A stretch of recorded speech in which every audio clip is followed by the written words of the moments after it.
Hello friends, இன்றைக்கி ஒரு super and ஹெல்த்தியான ப்ரோட்டீன் லட்டு எப்படி பண்ணுறதுன்னு பார்க்கலாம். ஆல்ரெடி இந்த வேர்க்கடலை வந்து நான் வறுத்து தான் ஸ்டோர் பண்ணியிருந்தேன். இது ஒரு 5 நிமிஷம் மட்டும் லைட்டாக வறுத்துக்கலாம்.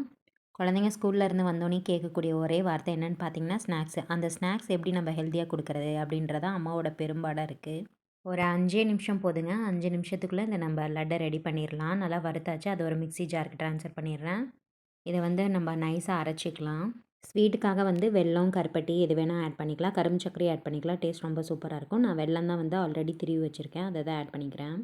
இது கூட வந்து 2 ஏலக்காய் சேர்த்துட்டு நம்ம நல்லா நைஸாக அரைச்சிக்கலாம். வேர்க்கடலை வந்து ஒரு 2, 3 டைம் இந்த மாதிரி அரைக்கும் போதே அதுலேருந்து எண்ணெய் விடும். நம்ம நெய்யோ இல்லை வேறு எதுவும் சேர்க்கணுன்ற அவசியம் கிடையாது. அப்படியே கையில் உருண்டை பிடிக்கிற அளவுக்கு தான் இருக்கும். நெய் வந்து ஆப்ஷனல் தான், வேணும்னா ஆட் பண்ணிக்கலாம். சூப்பர் அண்ட் ஹெல்த்தியான அதுவும் குயிக்காக பண்ணக்கூடிய வேர்க்கடலை லட்டு ரெடி ஆயிடுச்சு. கண்டிப்பாக இந்த ரெசிபியை ட்ரை பண்ணி பாருங்கள். டெக்கரேஷனுக்காக மேலே வந்துட்டு நான் முந்திரி வச்சுருக்கேன். வீடியோ பிடிச்சிருந்தால் லைக் பண்ணுங்கள், ஷேர் பண்ணுங்கள். அப்படியே மறக்காமல் நம்ம சேனலை சப்ஸ்கிரைப் பண்ணுங்கள். தேங்க்யூ.